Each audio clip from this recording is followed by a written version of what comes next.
So hello everyone, and welcome to another conversation of the cycle of conversations on corporeal architecture. And today I'm very glad to introduce Elisabetta Canepa. Elisabetta Canepa is an architect, researcher, and educator from Genova, Italy. She is currently a EU Marie Curie Fellow running the Resonances project. By experimenting with the pioneering synthesis between architecture and cognitive neuroscience, Elisabetta intends to analyze the emotional effects of architectural atmospheres, combining self-report procedures and measurements of physiological responses and neural activation. In August, she will leave for Denmark to collaborate with the Brain, Body and Architecture Research Lab at Aalborg University. After this 5 months research stay in Denmark, she will move to K-State University in the USA for almost 2 years to work under the supervision of Professor Robert Condia. Welcome, Elisabetta. Hi everyone. So I'm going to share my screen, I suppose. Yes.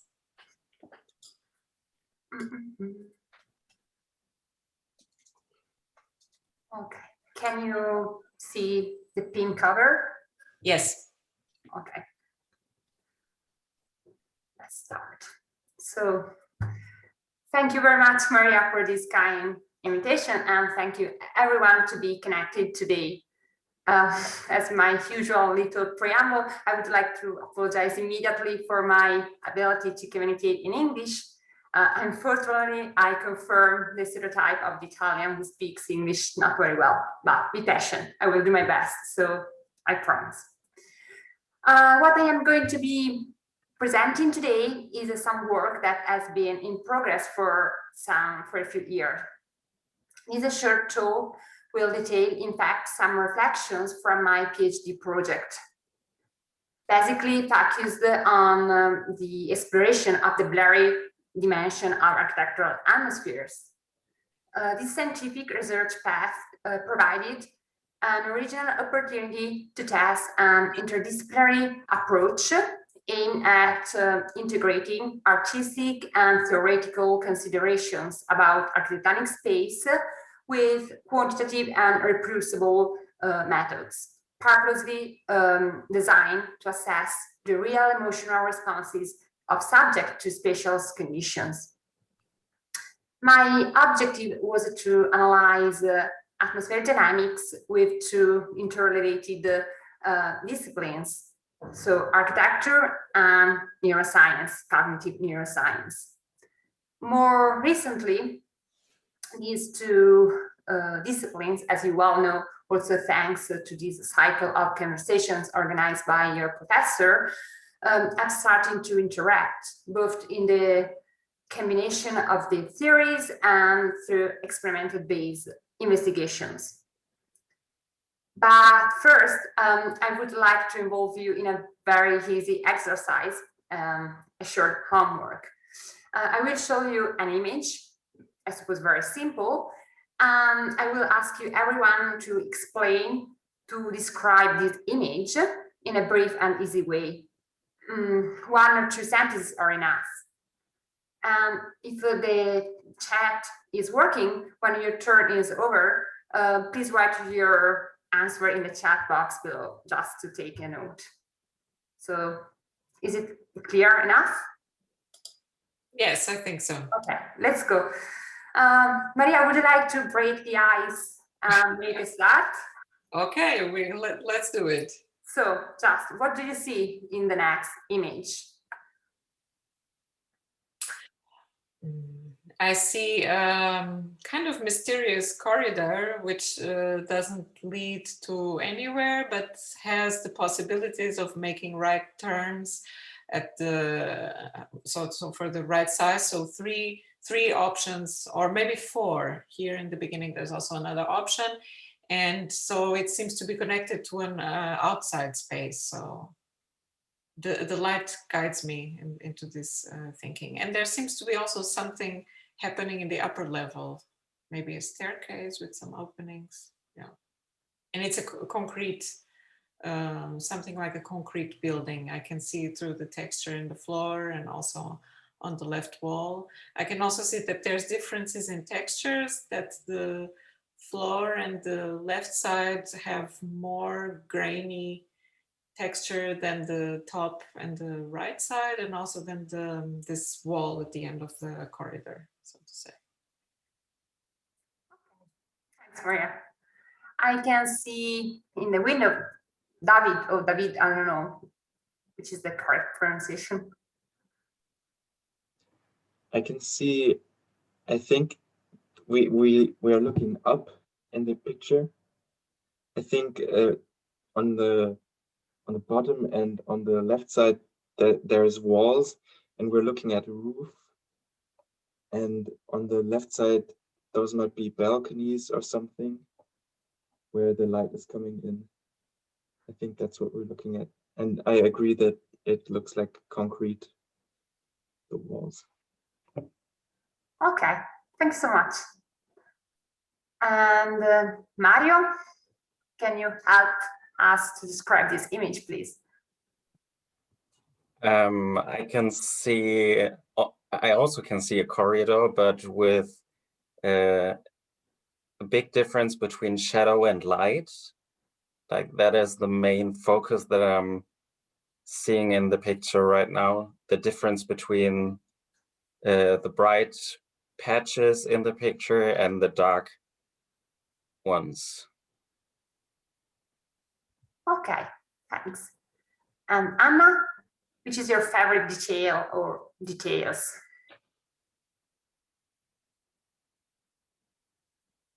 I don't really have that much to add to my four speakers, but like also the first thing that came to my mind is that it looks a lot like concrete, and I can't lose the feeling that it's like tilted somewhere. So this is like not the usual way probably of looking at this. Like I have the urge to look the whole time like differently. And I'm really wondering what it is. I also think it's maybe seems like a staircase or something. And also you can see that it goes up there. There's like another level. And I'm wondering like where the light is coming from. Yeah, but it looks really modern and new for me. Maybe like a building that's also not yet finished, maybe. Or that's so modern because I know that like that kind of building is really in trend at the moment. So maybe it's finished, you never know. Okay, thanks. Anybody else? I don't know, Vanessa or Yeo Huang? Sorry for my pronunciation again. I can see, I have a feeling like Hannah said that this image is a bit tilted. So this is not supposed to be like the original the directions that we're supposed to be looking at it, because of the light source kind of points upwards. But I think in a way it kind of gives like a new dimension to it, because in this perspective it looks like this is like a corridor and it leads to three different paths, and the three different paths kind of just disappear. So yeah. Thanks. And Vanessa? Actually, I think I can just repeat some points that the other said, but I'm also thinking that we're looking from the bottom. So we are looking to the top point of the building probably. And it's also like with the light, it's guiding a lot. And I'm wondering where the lights come from, if it's really something like balcony, or maybe it's just like from the sun, that it's too light that you can't see it. Okay.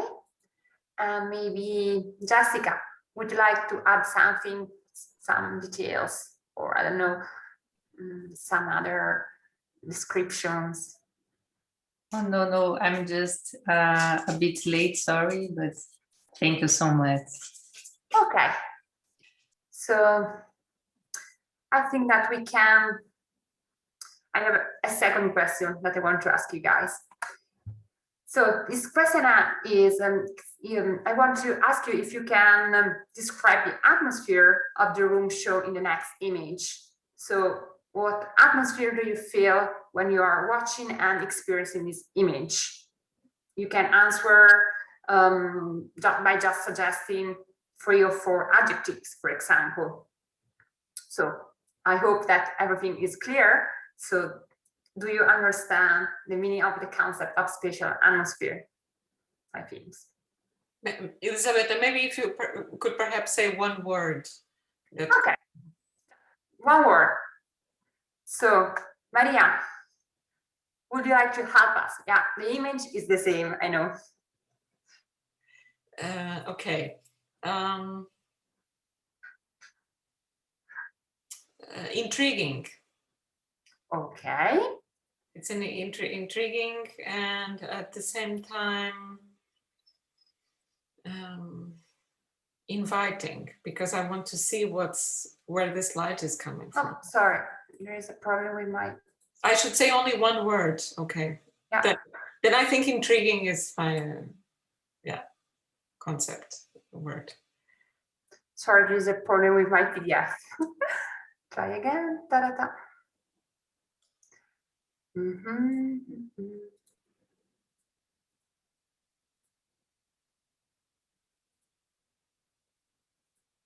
Okay, here we are. And David, which atmosphere do you feel? I think it looks very cold and barren. There's not really a lot, and I think it doesn't look inviting because of the concrete surface. It's just not very a comfortable place to stay. Okay. And Mario? I would describe it as empty. Empty. Okay. Vanessa? Cold was also my word for this. Anna? Like I could concentrate very good in it, but maybe also because it reminds me of our university building, because I think it's built really similar. So I think of that. Okay. You? So I would describe it as hypnotic, because in a way the image kind of suck you in, and there's a lot of things that kind of confuse you because it's cold because of the concrete, but there's sunlight as well. So yeah. Okay, thanks. And Jessica? The word for me is dry. Okay. So I think that we are all. Elisabetta, maybe we could also include our non Yeah, sure. the audience. I would be curious. So, any other suggest? Eduardo, for instance. Maybe. Well, it's difficult to put it into one word because I think this is an image that is tilted 90 degrees to the right. And so if I look at it the way I think it should be, this is opening up into a bigger space. So I would say curiosity, maybe.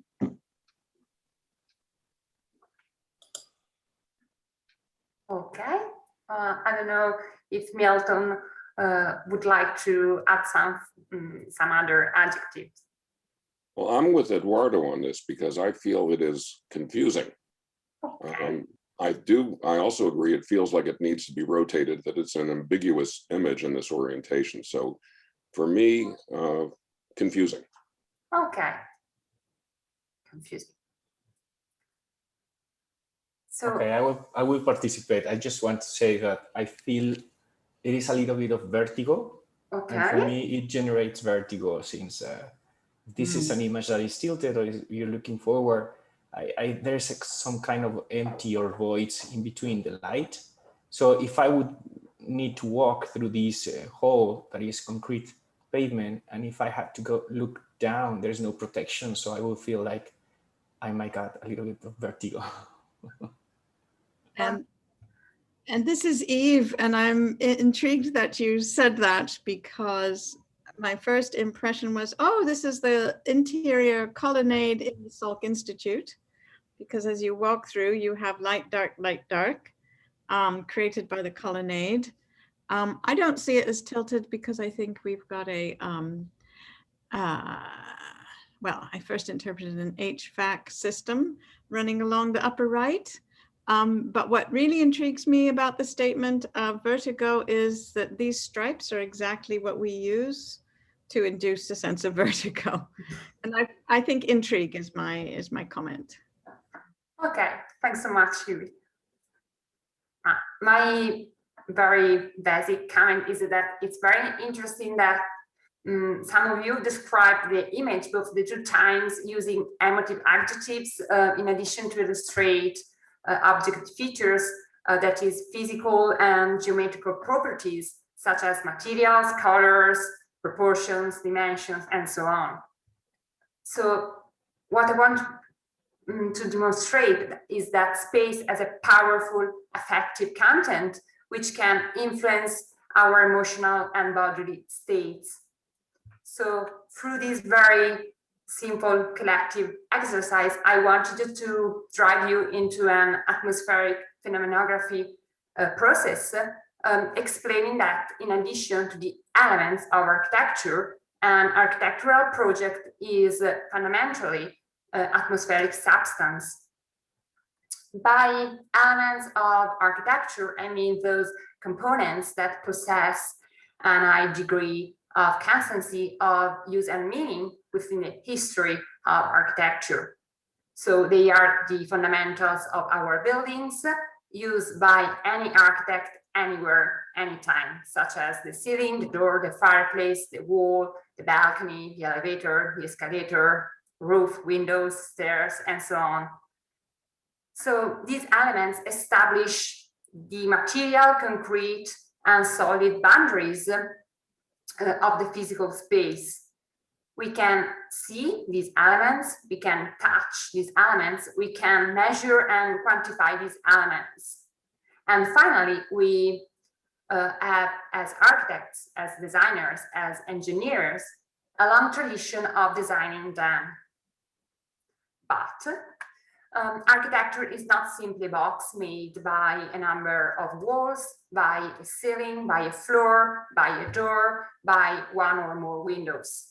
There is also its atmospheric essence, that is the dimension par excellence of the ineffable and ephemeral, of the impalpable and the emotional, of the subjective and what is just suggested. In a nutshell, the atmosphere is the domain in which the experiential vocation of architecture takes shape. Atmosphere is what comes from the material and the sensorial nature of the built space and then transcends it, fading into the elusive field of personal impressions and feelings. The primary goal of my research was, or it is still, to understand the core meaning and the mechanisms of action of architectural atmospheric perception. So as a response to my initial question, what is architectural atmosphere? I want to start from Peter Zumthor's consideration on the topic. He asks, what do we mean when we speak of architectural quality? It is a question I have little difficulty in answering. Quality architecture, to me, is when a building manages to move me. One word for it is atmosphere. This is something we all know about. So inside the lexical scope of the architectural disciplines, atmospheres initially seems to be a familiar, simple to understand, and harmless word. However, by exploring its profound, real, and intimate meaning, it reveals itself to be uncertain, ambiguous, and unintelligible. Using Professor Tonino Griffero explanation, we can see that atmosphere is a state that is hardly defined, not because it is rare or unusual, but on the contrary, because it is as omnipresent, even though at times unnoticed, as the emotive situation. Many authors have written about this impalpable nature of the atmospheric concept. One of the first was Mark Wigley in his seminal article of 1998, which has become over time the cornerstone of the atmospheric domain investigation. Professor Wigley said that atmosphere escapes the discourse about it. Atmosphere, by definition, lacks definition. It is precisely what which escapes analysis. Any specific proposal for constructing atmosphere is no longer atmospheric. However, the difficulty, if not even the impossibility of resolving the atmospheric issue is equal today to the urgency of finding a clear and, if possible, scientifically grounded understanding. This is due to the fact that the more something is vague, the greater should be the effort of describing it and describing its effects. I know it seems to be a paradox, but let's just think about the moon. How many poets have tried to describe its power and its influence over humans? How many different words have been written about that? At least in the last 2 decades, investigation about atmosphere aimed at comprehending, experimenting, and visually representing its expressive qualities have been drawing an unprecedented attention. From the end of the 20th century, some scholars have even identified an atmospheric term. The architecture community has delayed its entrance into this current multidisciplinary discussion about atmosphere, unlike other different fields of academic research, such as aesthetics and phenomenology, who have already considered atmosphere in the design process at the different scales, from urban planning to design products. Therefore, my research work intends to explore atmosphere from an independent architectural perspective by studying the topic throughout the sensory emotional filter of the perceiving subject located in the built environment. From a methodological point of view, my PhD research was organized into 5 main phases. The phase 1 is what I called a definition problem. Phase 2 describes the background matter. Phase 3 is a box in which I explained my starting hypothesis. Phase 4 managed the proposed testing challenge, and eventually phase 5 discussed the interpretation of the results gathered through my performance experiment. So very briefly, let's start to scan phase 1, that is the section that analyzes the definition of the term atmosphere. My primary reflection was to produce a more precise definition of atmosphere in order to clarify the boundaries of my research domain. So the starting question was, what is architectural atmosphere? Or perhaps more saliently, does it make any sense to ask about the meaning of atmosphere, given that it simply avoids any stipulative definition?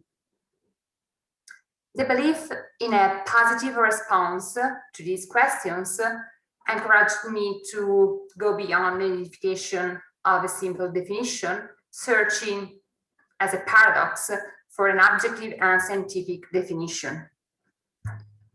So I decided to establish a univocal semantic explanation in order to formalize a concept that had been defined until now predominantly through metaphors and ineffable expression, as Le Corbusier did. Many disciplines have developed specific meanings of the term atmosphere, resulting from their own procedural perspectives. So we find distinct and autonomous explanation of atmosphere in several fields such as physics, law, medicine, philosophy, literature, music, theater and cinema, art, and finally architecture. So architecture domain grounded in its autonomy, but at the same time deeply influenced by external stimuli, has gathered an undefined and widespread combination of semantic meanings around the atmospheric topic.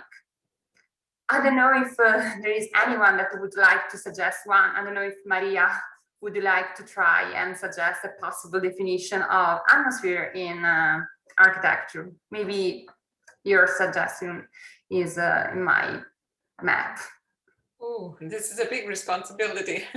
Can you just help me with, should it be a sentence or a word? No, a word, a possible definition. What is atmosphere in the architectural process?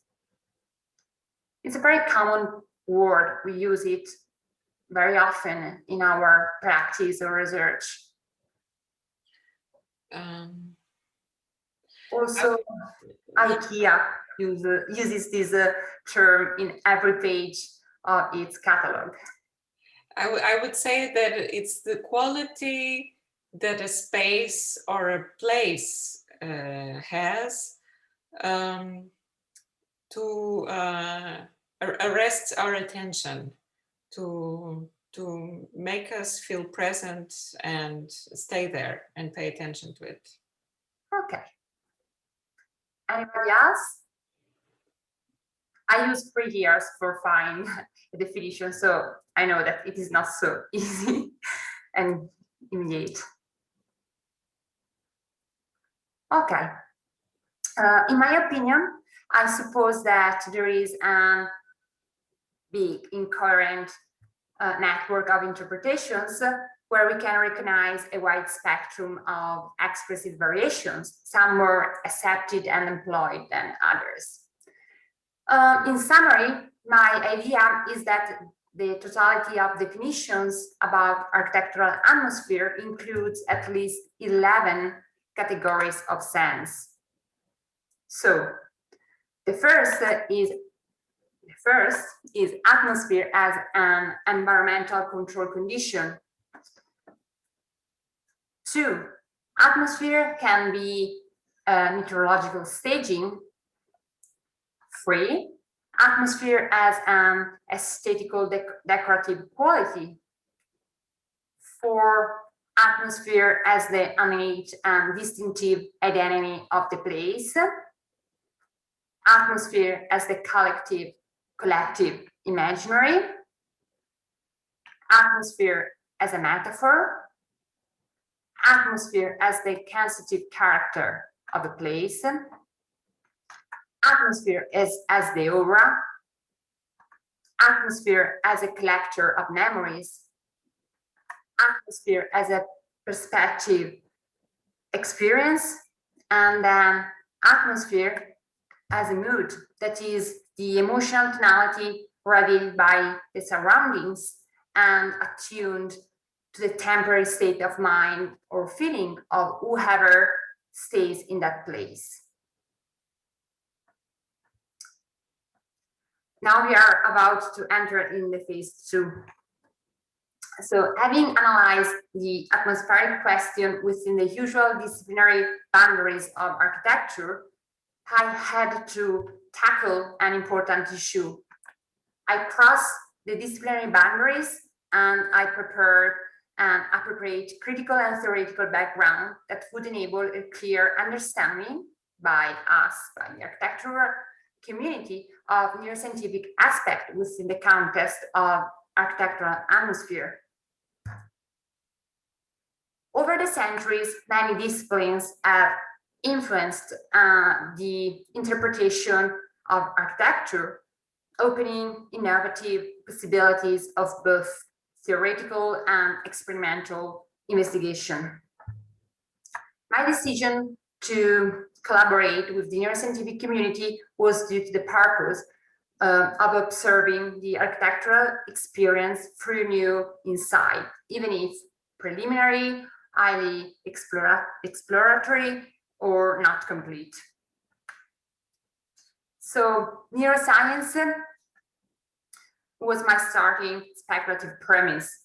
The approach to this discipline was mediated by phenomenological, behavioral, and aesthetic theses. The contribution of neuroscience is crucial in examining sensorial, emotive, and cognitive mechanisms in perceptual dynamics. Neuroscience, in fact, inquires into mental function, including memory, imagination, thought, reasoning, and motor planning. Studying the anatomy and the physiology of nervous system from a strictly biological perspectives. In the last decades, thanks to the introduction of advanced techniques of neurophysiology analysis and neuroimaging, neuroscience has seen a great expansion, turning into the core of many interdisciplinary research projects. Nevertheless, until now, its application in our field, in the design field, has been scarce. For this reason, before testing the results of a possible interrelation between architecture and neuroscience, there are some initial and fundamental issues that must be first deliberated.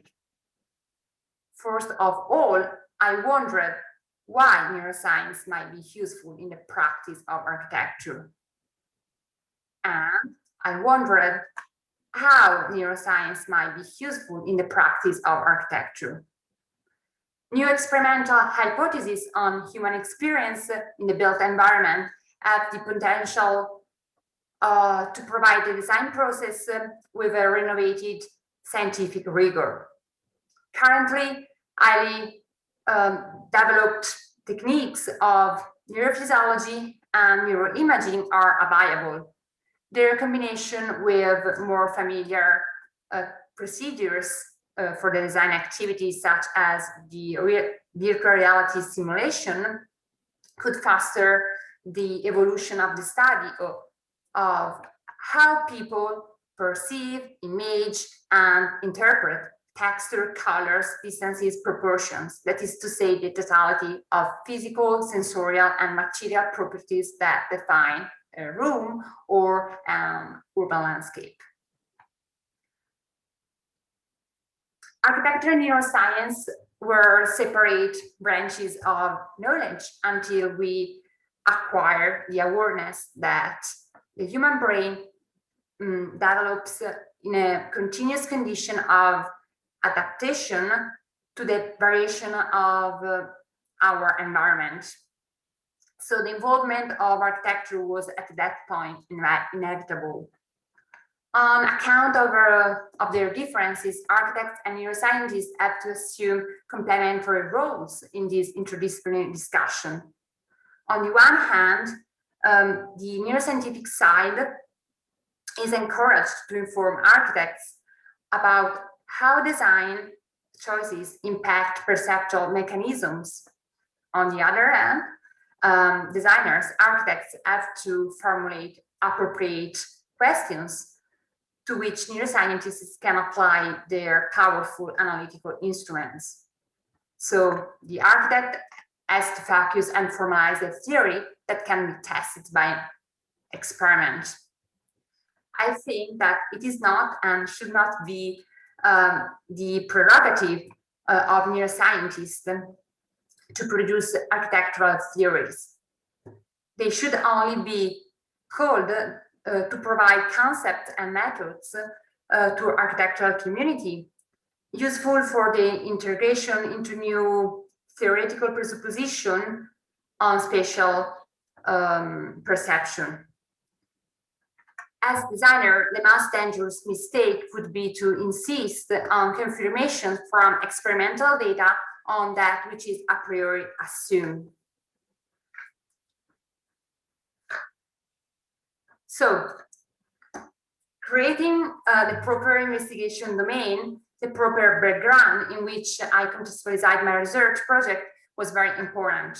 I have provided with the opportunity to validate and defend itself. This having been achieved, I was then able to undertake the next phase of the study. So to establish an original architectural hypothesis, my personal definition of the atmospheric phenomenon, with which I have tried to match limited numbers of specifically chosen neuroscientific models.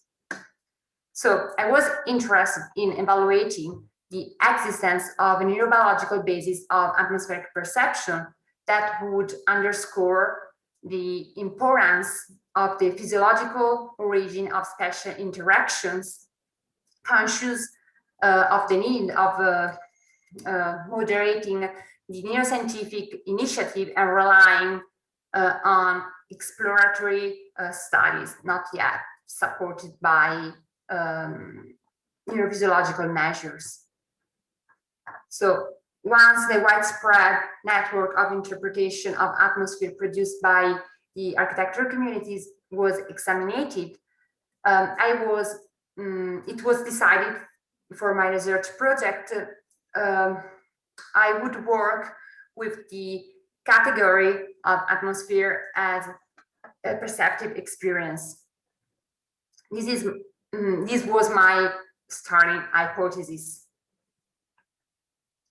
So, through its inherent spatial presence, architectural action instills an emotional potential in the physical environment, shaping the ground for architectural atmospheric perception. In this multisensory and multimodal condition, I suppose that the human being internalizes and simulates some of the features of built space. So the term atmosphere, in my opinion, my research, just to me, defines a state of resonance and identification, sensory motor, emotive, and cognitive, between an individual and their surrounding built space. The premise is that an atmosphere is not simply space, but a combination of space and activity, something produced by the people within the space. Atmosphere originates, in fact, from the contact, immersive and absolute, of the perceiving subject with the architectonic landscape, exciting their emotional responsivity and influencing their cognitive abilities. In the exchange of impulses and reactions between the body-brain unit and the physical environment, there is a bidirectional and mutual influence. Professor Gage explained that, in summary, the brain controls our behavior and genes control the blueprint for the design and the structure of the brain. But the environment can modulate the function of genes and basically the structure of our brain. Changes in the environment change the brain and therefore can change our behavior. As highlighted by an architect, Richard Neutra, through the process of respiration, the organism is chemically so united with its environment that the two can be separated only in the abstract way in which we separate the water of two tributaries which have flowed together into a common river bed. Organisms are immersed to fusion in their chemical as well as their social setting. They literally live on and live in one another. For that reason, I suppose that the human body might establish an empathic link with the surrounding built environment. In theory, simulated some architectural features such as form, proportions, materials, light and shade, sounds, temperature. That is to say, the so-called generators of atmosphere. Namely, atmosphere contributes to activate and define the empathic connection between an animate subject, the individual, and inanimate object, so their architectural environment. Atmosphere becomes the empathic medium of the architectonic object. This empathizing experience has been analyzed in my study through the interpretative filter provided by the embodied simulation theory. The supposed neural correlates of this functional process are the mirror neurons. They are very popular today. They prove to be able to translate an observed object or an observed action into a motor program for interacting with those objects, with those bodies. So, in my opinion, establishing connection with a building, with a room, with an architectural element might imply a spontaneous simulation of the motor acts and emotions evoked by those spaces and those objects. In this way, I have outlined a neuroscientific theoretical background for describing the atmospheric phenomenon in architecture. And there are three critical elements of this my personal interpretation. The first one is the emotional nature of the architecture experience, that is multisensory and synesthetic. The embodiment theory, which emphasizes the role of corporeal self, and then the hypothesis of neurophysiological empathy. So, using this knowledge, I finally had an architectonic theory about the atmosphere, and I had the opportunity to test this theory. That was, if you remember, the aim of my research. The challenge that my study posed was to confirm, using experimental methodology, the validity of the architectonic theory that I had assumed about atmosphere. In other words, I wondered if it is possible to scientifically evaluate and map architectural atmospheric perception, determining which architectural features principally ignite atmospheric tension on the basis of emotional sensitivity. In order to answer this question and to better understand the possible relationship between architecture and neuroscience, I designed and undertook an experiment in a collaboration with Professor Anna Passio, she's a neuroscientist, with Professor Laura Avanzino, she's a neurologist, and with Dr. Giovanna Gravinese, she's a psychologist. We proposed to verify the existence of an empathic reaction in subjects put in contact with architectural settings loaded with variable arrangements of atmospheric tension. The aim was to determine if this supposed empathic response is shared among subject and gradable as a model in architectural theory. Even though I had previously defined atmosphere as a state of resonance and identification, sensory motor, emotive, and cognitive between an individual and their surrounding built space, the focus of my experiment was specifically to study atmosphere at the emotive level. That is, I attempted to measure our feelings for architecture by those emotions that I hypothesized would be capable of orchestrating the atmospheric continuum. We took an homogeneous sample of more than 200 people of mixed sex of the same age range, 20-45 years old, and the same sociocultural milieu. They were in fact almost all students, scholars, or professionals working in the architectural design field. Prior to the primary experimentation, we examined our subjects using a brief form of the interpersonal activity index in order to evaluate their responsiveness and their disposition to empathic responsiveness. Thereafter, every candidate interacted with 21 three-dimensional models simulated in virtual reality. We asked participants to enter and walk in a one-by-one wooden construction wearing a virtual reality headset equipped with a touch controller. This place was our physical setup for experimental sessions that we named the Atmospheres box. Participants were free to move inside the wooden corridor as they wanted. Just moving their hand and the relevant touch controller, they could see the sheet of the questionnaire simulated in virtual reality. For this experiment, we analyzed the case study of the corridor. Here is the corridor that we tested.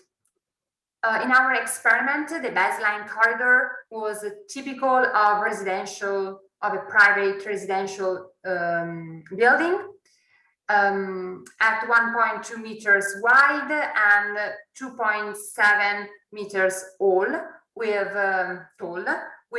smooth finished concrete walls, floor, and ceiling. We inflected this baseline unit with 5 design categories, obtaining 21 digital settings overall. For every setting, we changed just one potentially atmospheric design variable because we wanted to be sure that the altered emotional responses of the subject to special conditions were actually due to that specific remodeling. The following were our 5 design categories. Each category was composed of 4 subcategories. So this is variation number 1, that is the variation of plan layout. We can see here the study sketch of case 1.4, C layout with a right turn. Variation number 2 was the variation of the section. We can see here the study sketch of case 2.4, trapezoidal section with externally inclined walls. Variation number 3 was the variation of the horizontal surfaces treatment. We can see here the study sketch of the case 3.4, wood paneled flooring. Variation number 4 was the variation of vertical surfaces treatment. And here we can see the study sketch of case 4.4, wood paneled walls. And finally, variation number 5 was the variation of light and shade layout. We can see here the study sketch of case 5.1 with zenithal lighting directly introduced into the corridor room. The 21 corridors were presented in a random order. Every virtual reality simulation lasted at most 60 seconds.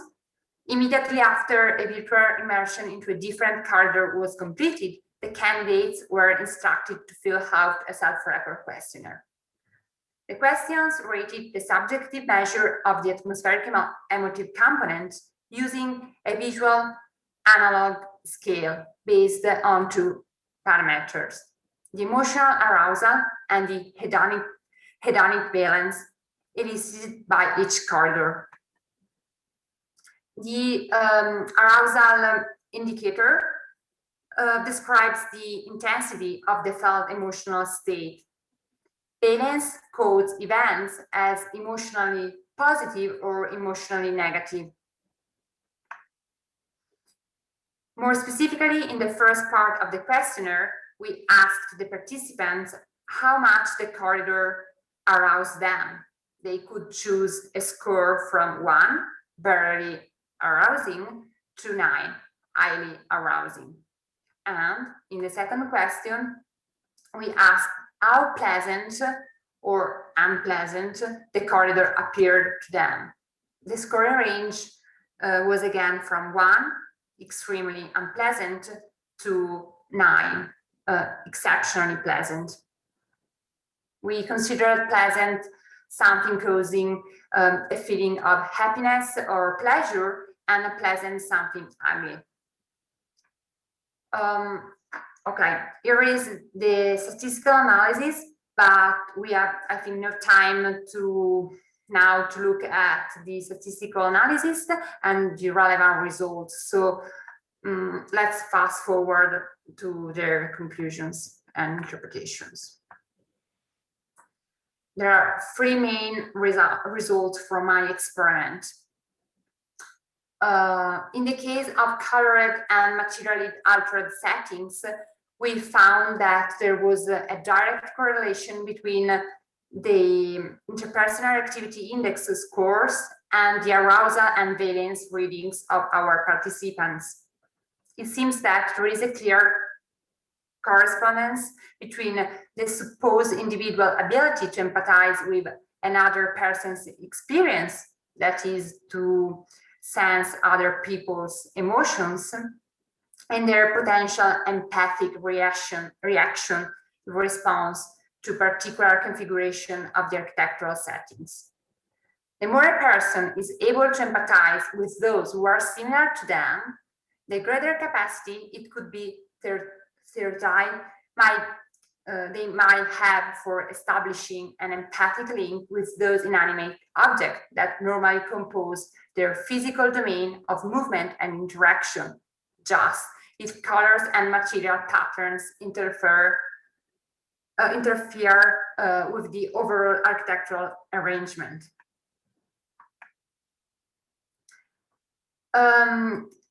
Corridors in category number 5, namely that which worked with the manipulation of light and shade, yielded completely different results. It was, without doubt, the most arousing and pleasant set of arrangements at level of the emotive effect, exactly as we expected. However, corridors in category number 5 did not report a statistically significant correlation with the measure of dispositional empathy. This kind of reaction to light might be ascribed to the fact that its power of emotional excitability is so strong that it can influence the perceiving abilities of the subject, regardless of their empathic disposition to emotional resonance. And finally, we observed that the baseline corridor also produced some interesting outcomes. It seems to obtain an acceptable condition of neutrality, since as it was always presented to participants in a random order mixed with its alteration, it was able to activate subject in terms of arousal significantly less than each of the other architectural settings. So it appeared to have fulfilled the criteria of control useful for analyzing the different emotional responses of subject to special configurations. The significance and worth of the experiment performed does not lie in the single and partial results obtained, but rather in its entire process and approach. It suggests that there is a genuine opportunity for and benefit to studying atmospheric perception as an expression of architectural experience to occur using scientific methodology. So in the future, in the very near future, to further develop the conclusion of this prototypical study, I will collaborate with Professor Jeric from Aalborg University. You met her, I think, just some weeks ago, and with Prof. Robert Cogna at the State University on a free year project within the Marie Curie program. performing a series of experiments based on the measurement of physiological and neural signals, we will investigate emotional responses to architectural features and observe how interventions in atmospheric qualities can influence them. I am now firmly confident that atmospheric qualities examined through both phenomenographic and experimental approaches could provide a fundamental contribution to architecture process, being strongly involved in the design activity together with physical constituent elements. So, well, it looks like the end. So I would like to thank you very much for your time, and sorry again for my English. It's so difficult to me to explain my ideas and theories in another language. So thank you so much. And if you want to read the full paper of my presentation, you can just download the PDF by Ambience Journal. Thank you. I will just change the view and we can start our conversation part. This was very interesting, Elisabetta. Thank you very much.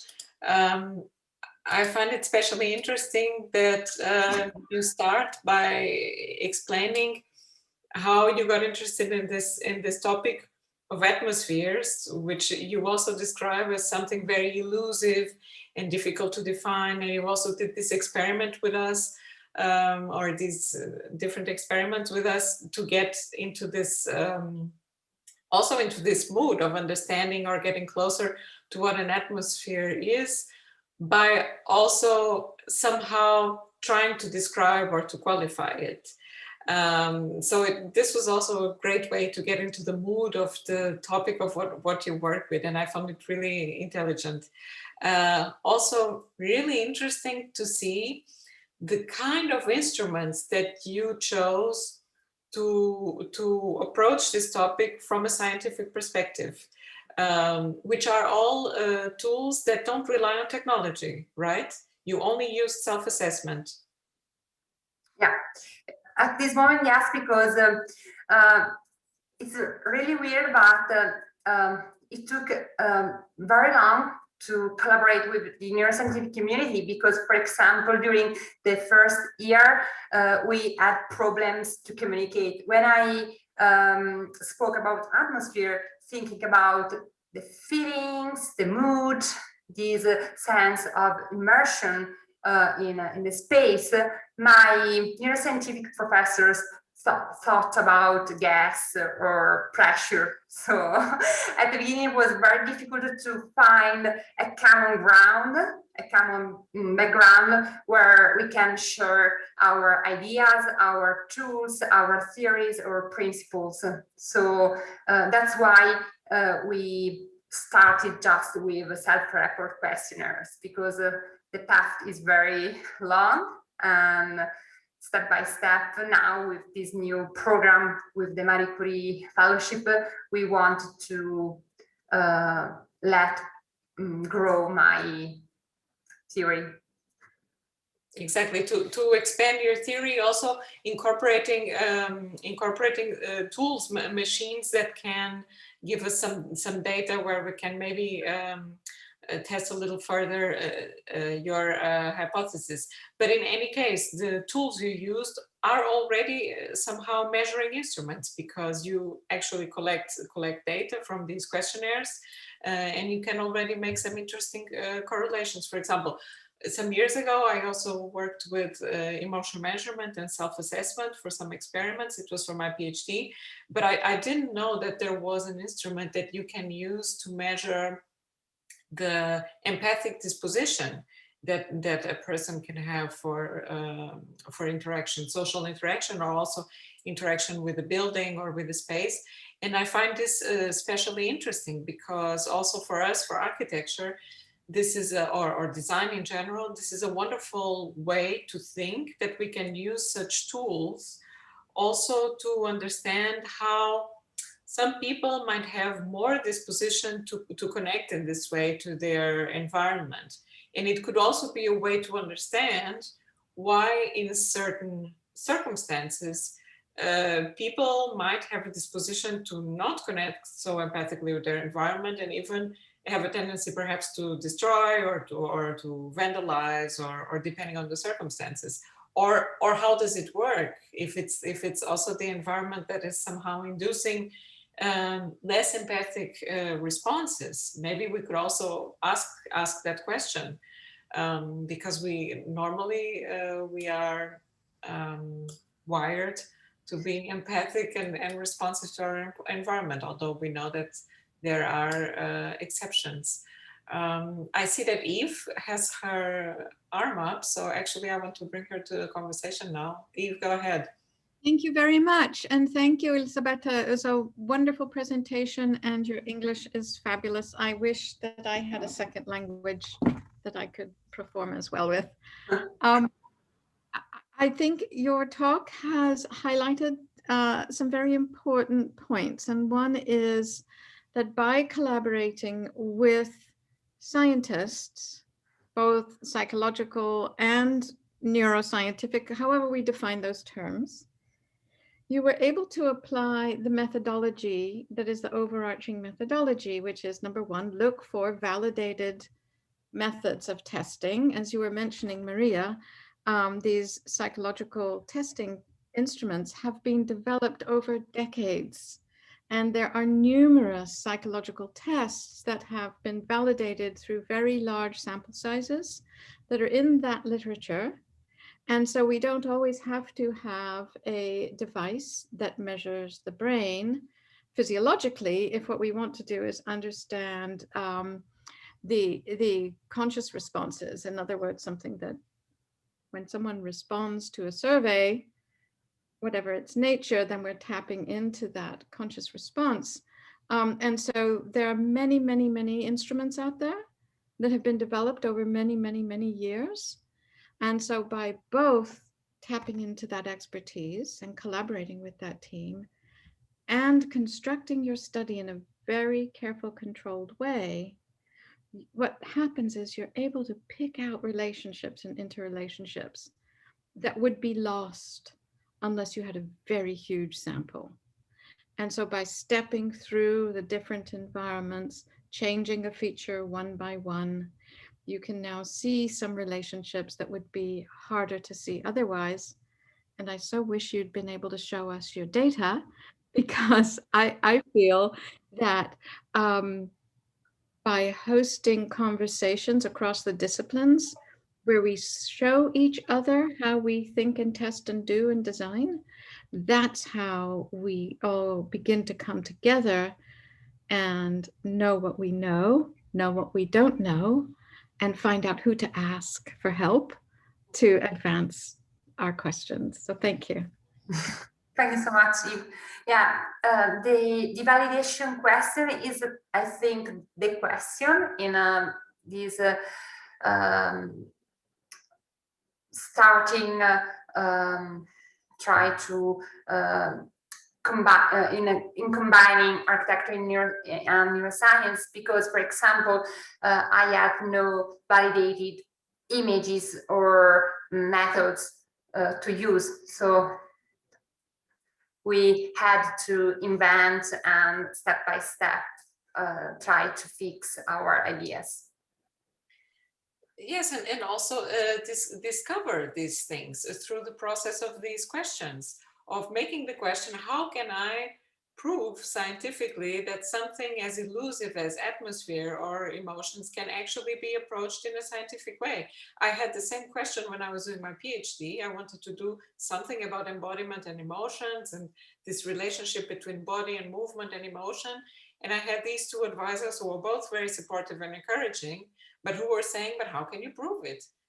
And this was the fundamental question. And I knew how to prove it because I knew that there were tools out there. There was neuroscience and also these self-assessment tools, which are very reliable.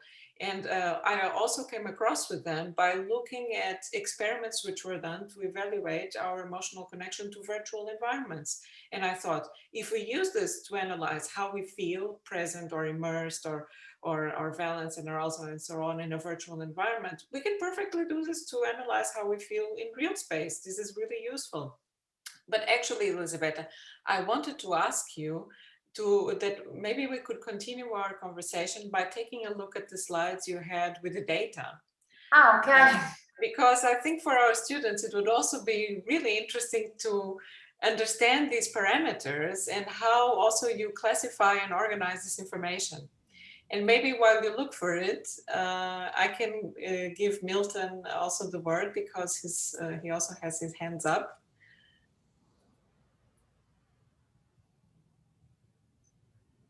Okay, here we are. Let's see.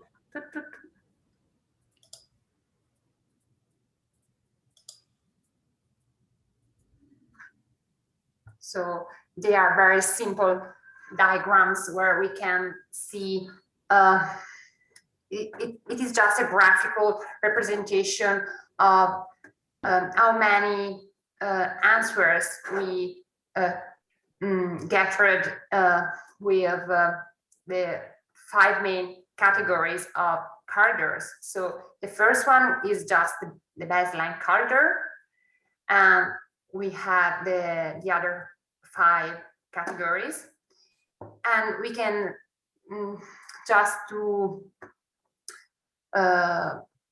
make these kind of diagram very intuitive, we use 3 degrees of answers. So high arousal, no arousal, and low arousal. In the next one, we can see the same strategy used for the valence data. Here we have collect the scores of the interpersonal activity index. You can see that just very small number of participants have no empathic reaction.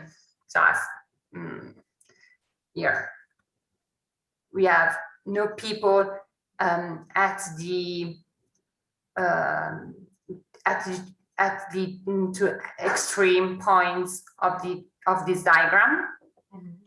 And here, this is, I think, the more interesting diagram because we can see the correlation between arousal readings and interpersonal activity index score for every category of corridors. And just where you can see and read the asterisks, we can take these answers as a statistically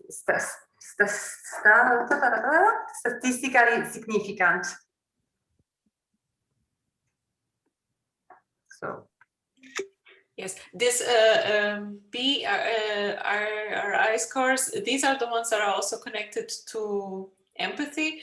This is a connection between arousal and valence and empathy. So when colors and material are involved in the design of the corridors, our interpersonal activity correlates with our arousal and our valence. Just when colors and materials interfere with walls or floor. Well, here we have a wonderful way to understand how these 2 aspects are so important. And we have many of our students who are working with interior design and also architecture, of course. And this is already something that we already know this intuitively, but we can understand how with these scientific tools we can really extrapolate conclusions about how certain parameters really influence each other and the correlations between these things. And it's really fascinating. Yeah, it's a very preliminary and exploratory study. So these are our results. We are very proud of our results, but we have never validated our tests. So as Eve said before, this is a very big problem in this kind of interdisciplinary studies, because we have not yet validated tools from which we can start it with our research. Also, a question I wanted to ask is that will you integrate in the continuation of your study? Do you have plans to integrate people who don't necessarily have a background in architecture, or?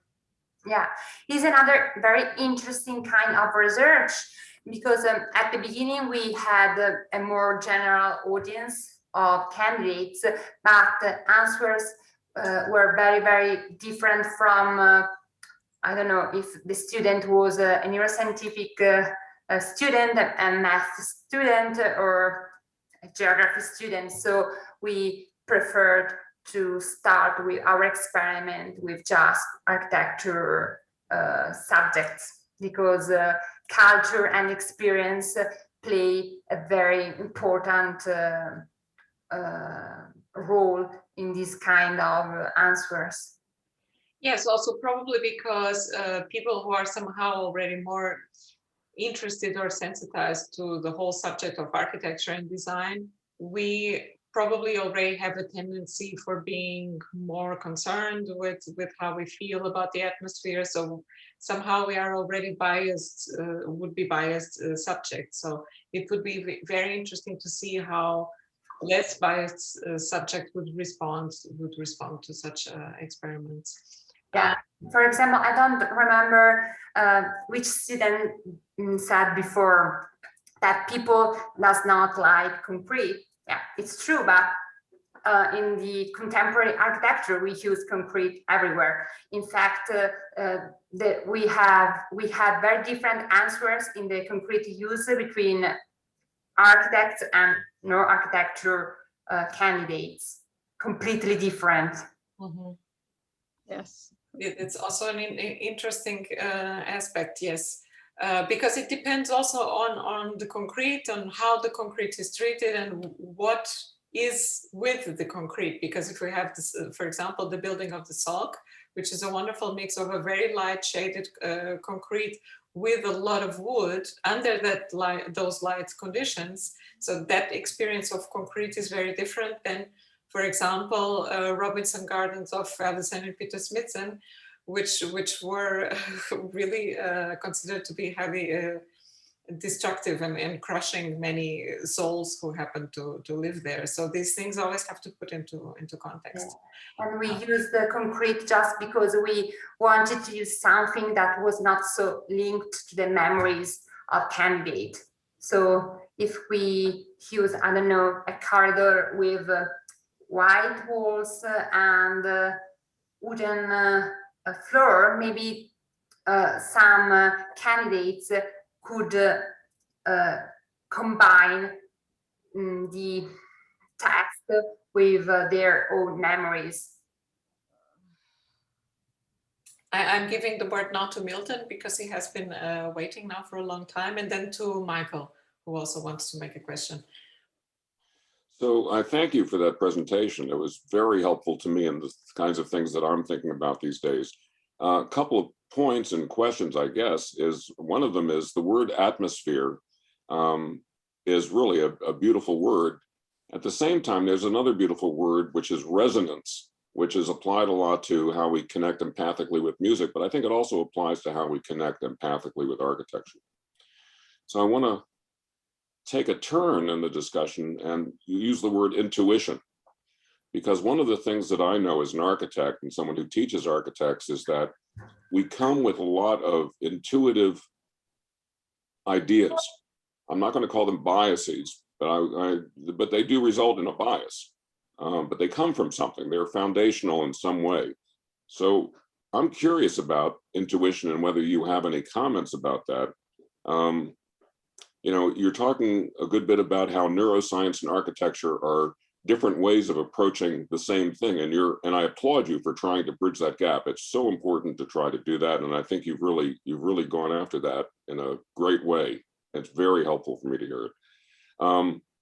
So one of the things I look for is validations or invalidations of architectural intuitions. So for me, this is an area that I would like to learn more about, because I study pre-design, and architects' initial design moves are usually based on intuitions. Yeah, another intuition is another so important issue in this kind of research. And what I want to try to evaluate is to search for a possible overarching overlap, overlapping between scientific knowledge and intuition, because I think that many of my possible results could confirm what architects have over time already tested with by their intuition. But what I want to try is to use a new scientific tool to confirm this architectural intuition. Maybe the final answer will be the same, but what I want to try is to test this answer with another disciplinary approach. One of my hopes is that architectural intuition is true, that it's right.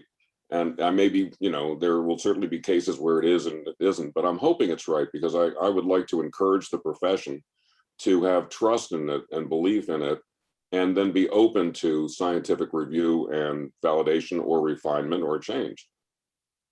Yeah, it's true, but for example, in my very little experiment, one of our primary intuition was, wow, light is the perfect atmospheric tool. We can use a light for for design and build a very atmospheric space. But the result is that no, light is not atmospheric. It is too powerful. So yeah, if we use light, everything else is silent. So yeah, the road is the same, but some details are different. Thank you. I think Milton really brought a really important point here, because I think that this could also be something that architects could somehow use to establish bigger trust sometimes also with their clients or with their commissioners, who often hesitate to understand that this intuition that we acquire as architects is based on knowledge which is created from years of experience and study and travel and paying attention, using the whole body, and also, of course, our creative and analytical skills to really understand how to create situations, or how to create spatial circumstances that can actually have certain effects, positive, of course, effects in the users. Yes, it would also be good to look, I'm sorry, go ahead. I was just going to say, it would be interesting to contrast. Yeah, okay. No, I just want to say that before to be architect, we are all users. So every time that we imagine a future place, a future building, we put ourselves in the shoes of our future clients. So yeah, we are architect, but at the same time, we are the user of our project. The last thing I want to put in is that perhaps instinct should be looked at in comparison to intuition, because instinct may be hardwired. And I would look to the neuroscientists to tell us about that. And then the relationship of how you accrete through experience, intuition. Is the foundation instinct? What is it? That's a question I would love to see answered. Yeah. And I have an intuition that probably Michael Arbib's question goes in this direction. So I'm really curious about it.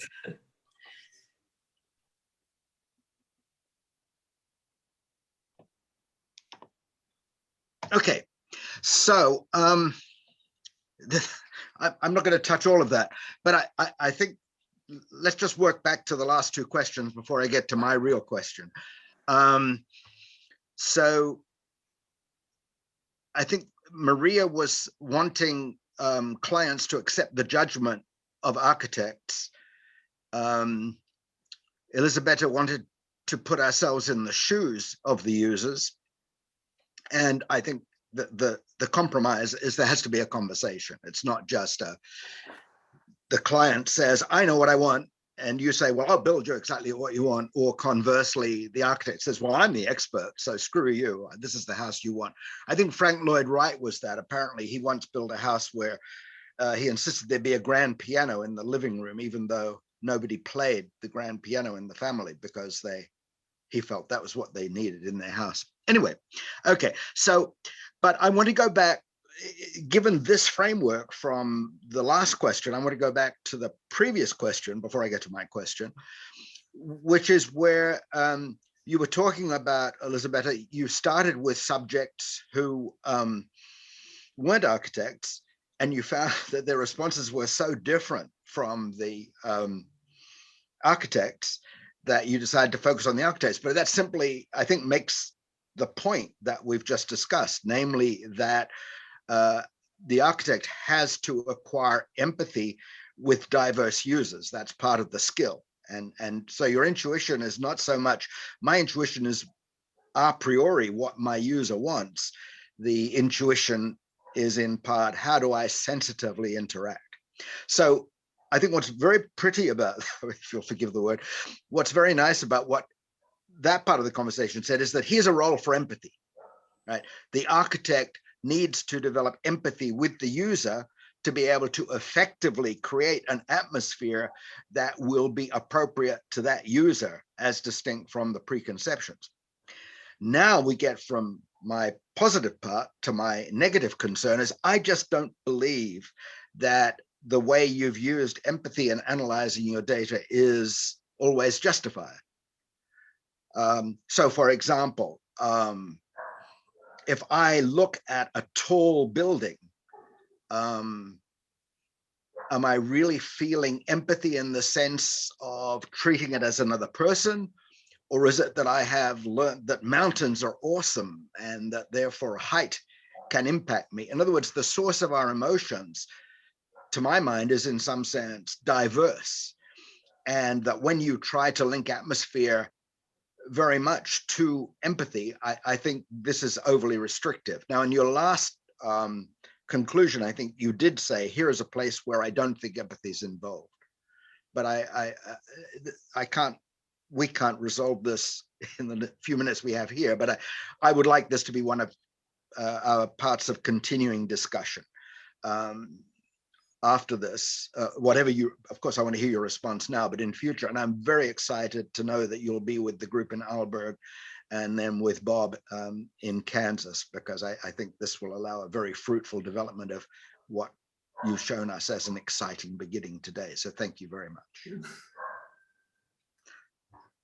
Thank you so much, Michael, for the question. And yeah, it's so weird to discuss this argument in English because I have so many ideas, but I try to translate in a, I hope, simple way. For example, another question is how much an architect should be empathic with his client? Because, for example, everybody, I think we can say that the Salk Institute is a great place where we can feel empathy with architectural details. I don't know, where there is a great atmosphere at the Salk Institute. But I don't know, it's true, but during my university studies, every professor said me that Louis Kahn was not an empathic man.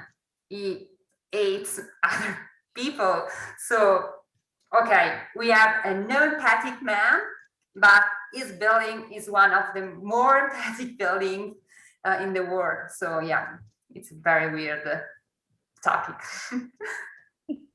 I also found it interesting, and now picking up the little provocation from Michael, which he exposed some probably latent dictatorial tendencies in me as an architect. And I think all of us somehow have them as architects. But this is a very valid point, that very often we think we get enervated when we have discussions with the client, because we think we know what would be best for them, and why shouldn't they just listen and do it? And I think sometimes we might be right, but my husband is also an architect, and last week we had this discussion, and he was telling me the opposite, but they should just listen.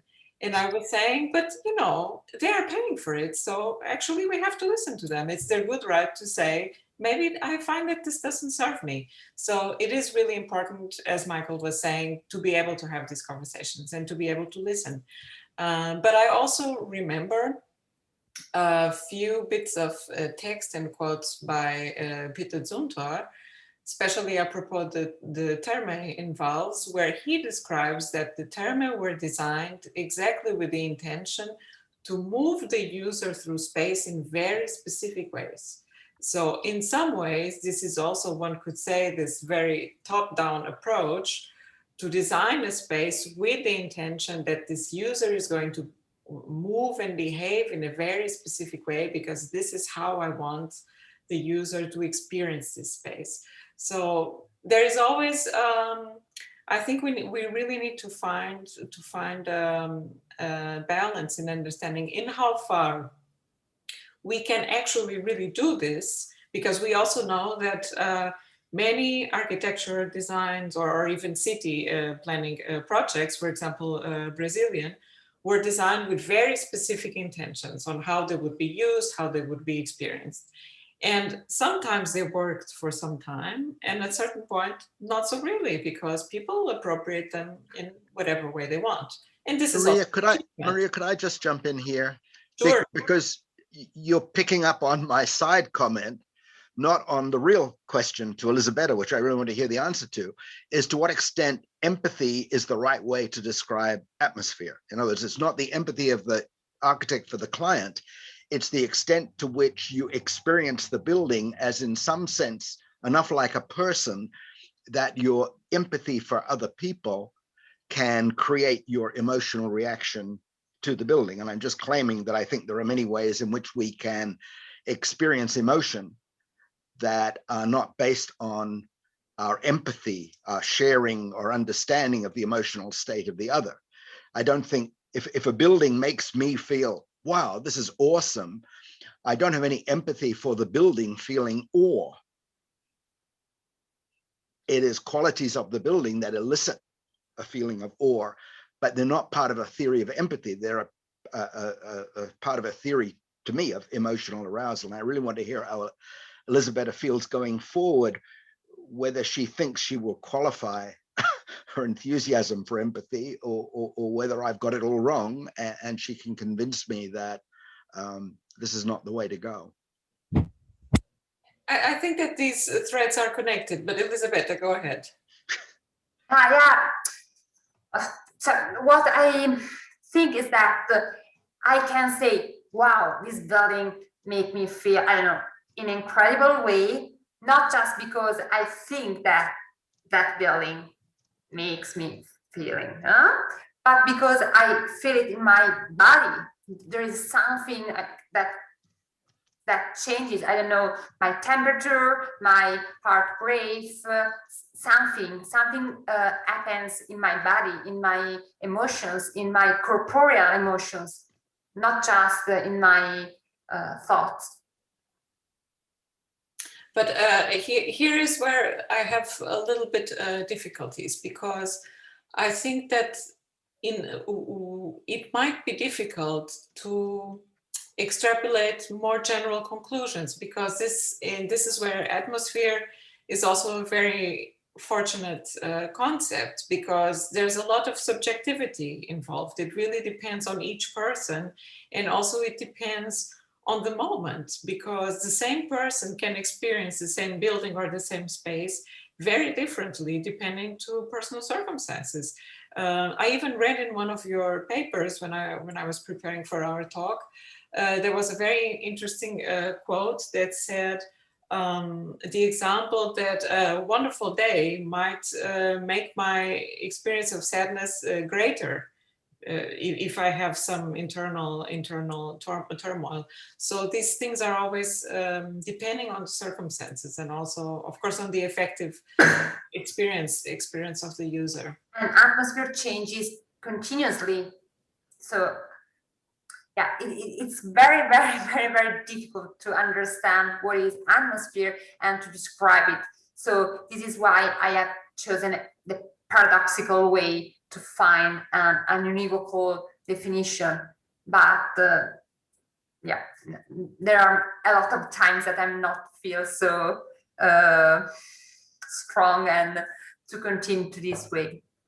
Elisabetta, but I was also curious to ask you, because you had in your presentation also some examples, really beautiful examples of paintings and sculptures.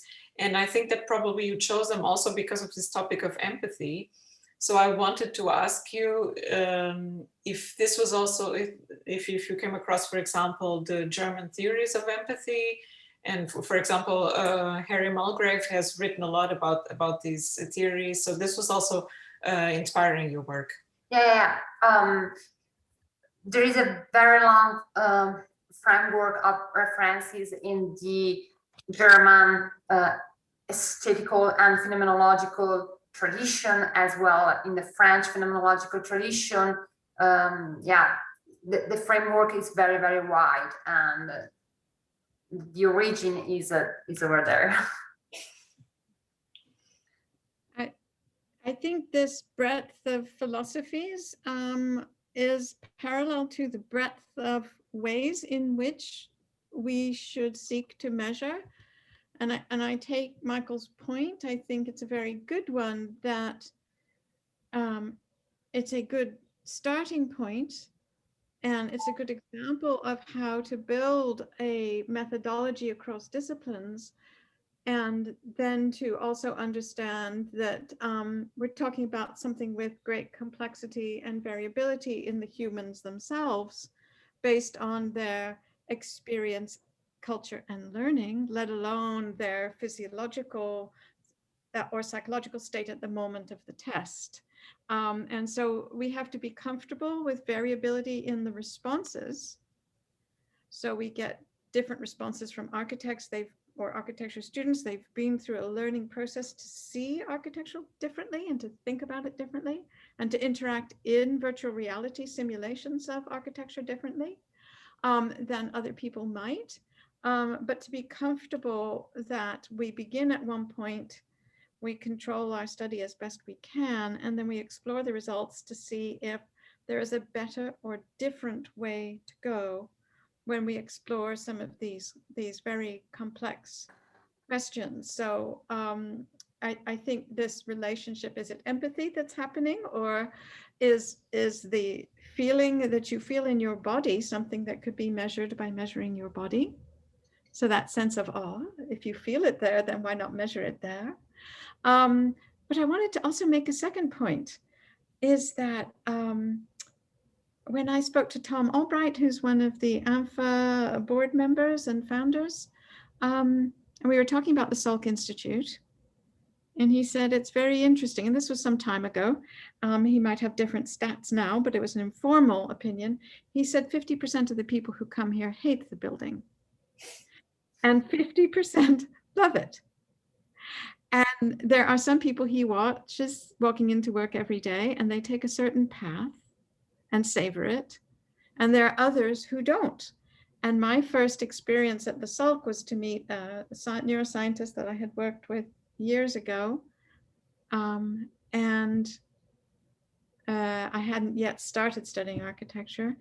And it was a gray, rainy day, and the light had changed. So the walls were gray. The piazza was gray, the sky was gray, and the ocean was gray. And I hated it. When I came back, years later, having studied architecture, and the sky was blue and the sun was out and the ocean was sparkling, I loved it. And so, you know, it takes some work to understand, but in science. We accept that it's complicated and there are going to be many, many studies that are going to build on each other. And I think regardless of what the answers are on one study, you're making a very good step forward in demonstrating how we can come together and ask this question and the next question. So Eve, a quick speculation on sunny and rainy. Yes. My speculation is from my intuition is that sunny days are happier days because in survival terms, shadows are rendered more crisply and figures can be recognized more quickly at a distance. Rainy days make it harder to reach cognitive closure. So that's my speculation about why we might like the same space or dislike the same space based on weather conditions. The other thing really is for Elisabetta, which is the word Entfühlung, which Entfühlung, I think I've got it right, Maria will correct me, which I understand is more encompassing than empathy and might be worth considering, because I think the theory of aesthetics or theories of aesthetics that I've been reading lately talk a lot about that. And that it's that resonance with art, with music, with architecture, with people that involves projecting yourself out and seeing what's reflected back. And whether it's a happy reflection or an unhappy reflection, that's part, again, evolutionary drives to say, is this safe or not safe? I think that's part of what's happening in aesthetic response. Yeah, I'm totally agree. And I'm happy that you suggest me to use the word before restaurants and now, if no, I don't know, in German is worse to me than English. Well, okay, that word. And I'm happy because my Marie Curie project will name resonances. So yeah, I left atmosphere for resonances. So yeah, this is the future. Fine. Some of these German words really, there's something about the sound of them that somehow already tells a little bit of what they mean. So this Einfühlung, and here probably my students' stomachs cringe because they feel like, oh, she said it all wrong. But it's connected also to another German word, which is empathy, which is Mitgefühl, which has to do feeling with the other, Mitgefühl, feeling with the other. And I think that there's these words really contain the essence of this experience. And also talking about aesthetical experience, I had to remember, for example, this poster I have there with that painting over there. This was really one of the most powerful aesthetic experiences I had. And it was in a very small museum in a city not far from here, that I went there to see an exhibition on Art Nouveau. And in one of the rooms, which had a selection of Dutch painting from beginning of the 20th century, there was the real painting, which this poster is based on. And it was a little bit near the entrance of the room. And I wasn't looking for anything. I was already almost going out. And it just came to this, to my eyes. And I was, exactly as Michael was saying, the word awe, I was completely arrested for a moment. It just completely captivated me because I hadn't seen a landscape painting like this with these colors. And it's the twilight, and it was just so beautiful. And I didn't have the ticket to get into that room, but the guard saw that I was so moved that he let me in just to look at the painting closer for some time, because it was just such a powerful experience. And here the empathy was really working because he could feel through my experience that I was so moved through that painting, and probably he saw it many times. So this is also something, or it's also something that we as humans also have the capacity to transmit. Maybe, for example, the Salk's building is somehow an acquired taste that maybe if we are with other people that also appreciate it, we also start to appreciate it and to feel different about it. So I think there's connections between these things.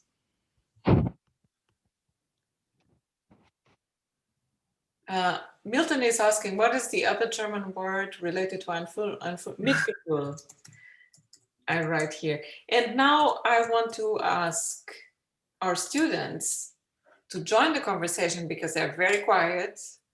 And there's not many strict rules, but there are a few rules. And the rules is also that they have to participate. So please. Well, sorry, Maria, but I think it's really quiet because it's really interesting to listen to all of you through all of the discussion. Elisabetta, thank you so much for your presentation. It was really, really interesting. I couldn't take my eyes off your presentation because I was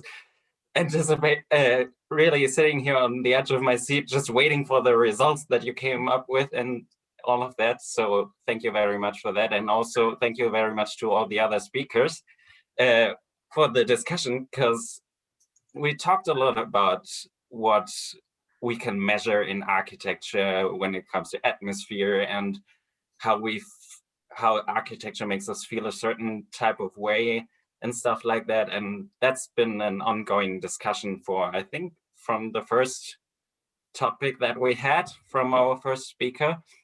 And it's, for me especially, it's really interesting to actually see that there's such a wide range of different fields that you can actually analyze.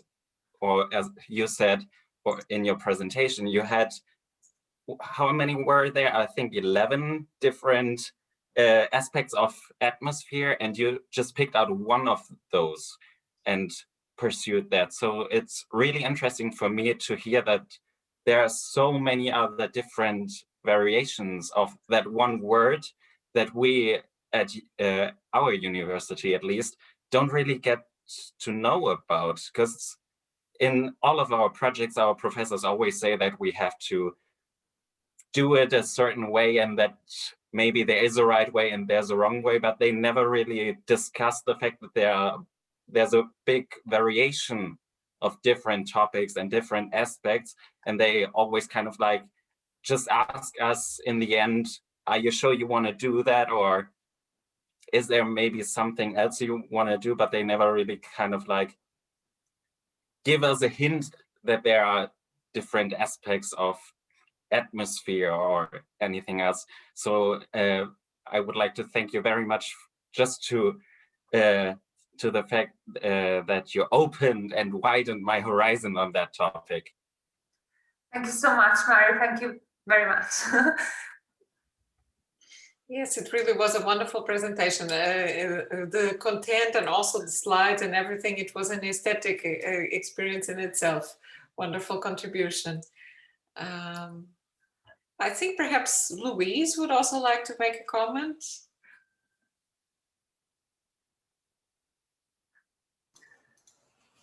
Yes, well, well, you know, I've been blown away with all this information, which is really interesting. But I'm like also thinking about the atmosphere and what it means for different cultures and how you feel, because the significance or the meaning for what it could be for one particular culture. I mean, we all agree and we kind of understand what an atmosphere is. But when you are, for instance, in a space that relates to your body, but as well to your culture, to some elements and some symbols or the semantics of the space, which for me, this is the most important thing, is how I feel there's an atmosphere that is according to me or to my culture, or the color, or I mean, you have a wonderful color behind you, but I'm not sure if I will use it, even though my culture is so bright and colorful, you know, and we are very related.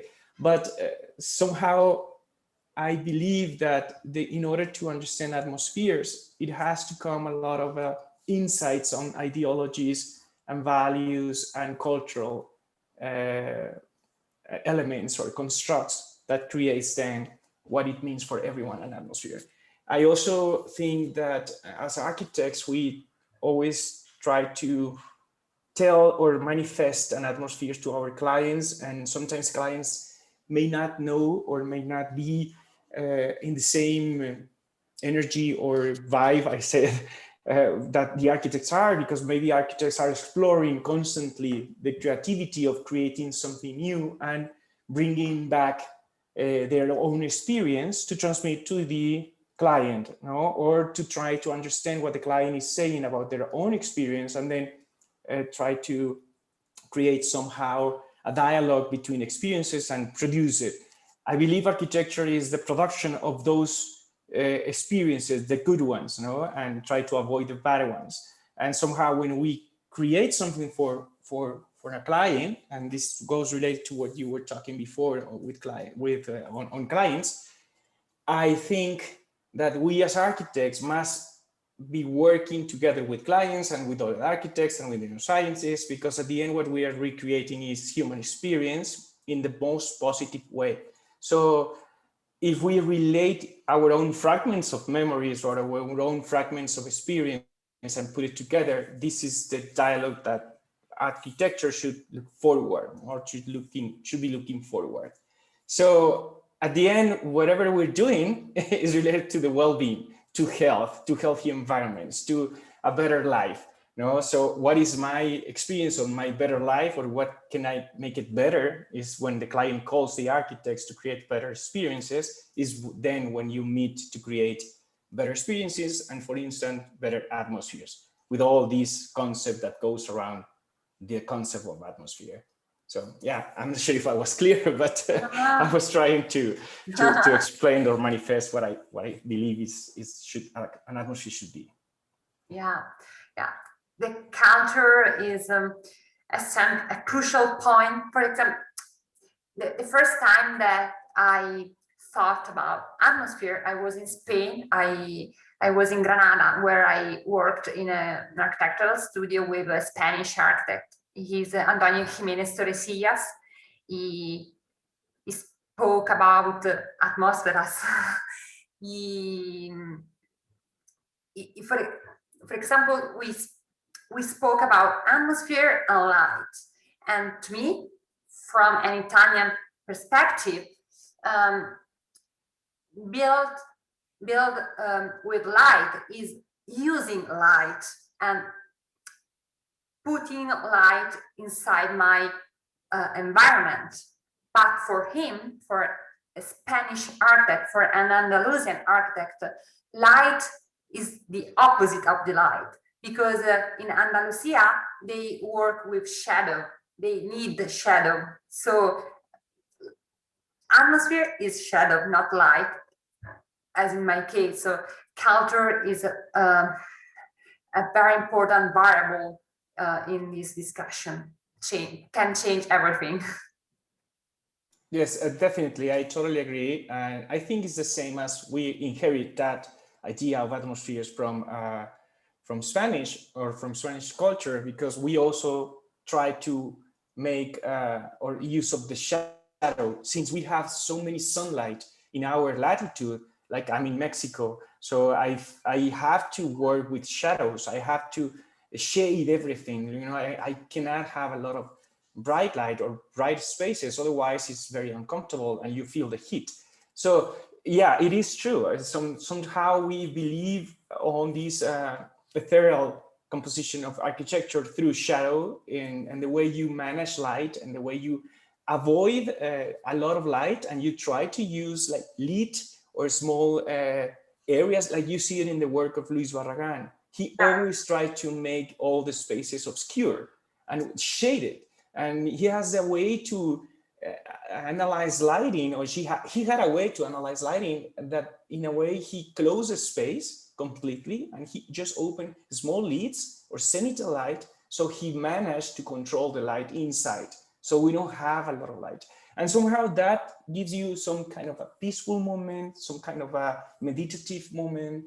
And this idea for him is the meditative or the contemplation. It was a huge part of the architecture of Luis Barragan. So you sit in a space and you meditate, you contemplate the space. So somehow we try sometimes, like I as an architect, I try to do the same thing. Like, how can I make this space like quiet with the light, like not a lot of shines or colors, because we already have color in our culture, like it's full of colors everywhere. So I might avoid a lot of the colors in my architecture, but because I try to use as well the light in a different atmosphere. So yeah, it is very interesting what you're saying.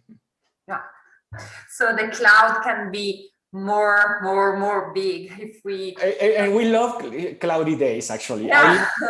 Like for me, this is better, you know, like we have so many sunlight, like so much sunlight all year round. Like right now we are in the rainy season and I love it because it's kind of cloudy, dark, and you feel like you want to get cozy and comfortable in your bed because all year long we have so much light.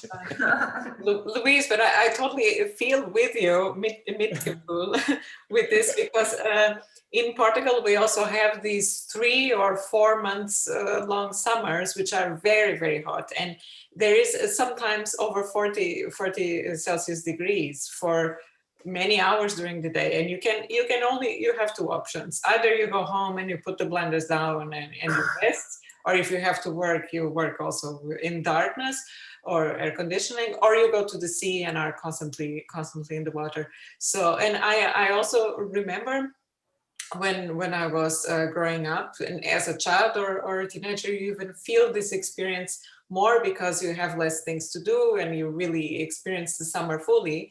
And it was wonderful when in the middle of the summer you had a rainy day, because it felt like a break, and it felt like also a refreshing. It's refreshing, it's calming, it's a new atmosphere, and suddenly you don't have to go outside and play outside. You can stay inside and read or listen to music or be more introverted, and it's a different mood. Yeah. So that makes our points of atmospheres, like how different could be. Absolutely. But I also wanted to bring something up because you mentioned Louise Barragan, and I think that a lot of what he did with color was also to balance this idea of working with the shadow without making the shadow only just dark. So it's also these really working with color to modulate the atmosphere. Yeah, and what is interesting is that the color that he uses is mostly on the outside or open spaces. So you appreciate it in a different way when you are in the sunlight. And the color that he uses in the inside, on the contrary, is yellow, that somehow brings more light into the space which is very, very dark. Or the blue, you know, like when he uses in the house of Ghilardi, that he has this blue light and the lead that just comes to the space, so it somehow generates a different kind of atmosphere. So that was very interesting for him, what, you know, the use of light and color.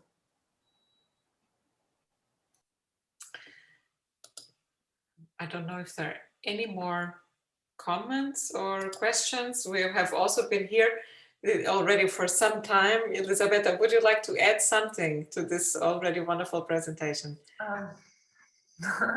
No, because there is too much to say, but really, I'm trying to write all my ideas in a book or a publication, but every time that I start, it is as if I open another word. So no, I think that we can stop. We can stop for now. Yeah. Too much atmosphere. Yes, too much. Well, I completely lost track of time because I was really, as usual, having a great time, but maybe we have to stop for now. So thank you so much, Elisabetta, again for this wonderful presentation and conversation. And thank you everyone, as always, for your presence and contributions. And thank you so much for your passions. Thank you, thank you, thank you, thank you. Maybe another time I can repeat in Italian or in Spanish. That would be great. I want this project to continue. Next semester, there will be another course on corporeal architecture with guests. So there will be another round of conversations and invitations. And the YouTube channel keeps going. So this will have a future. Yeah, it would be a great pleasure. So have a nice night or day. Yes. Thank you, everyone. Bye-bye. Bye.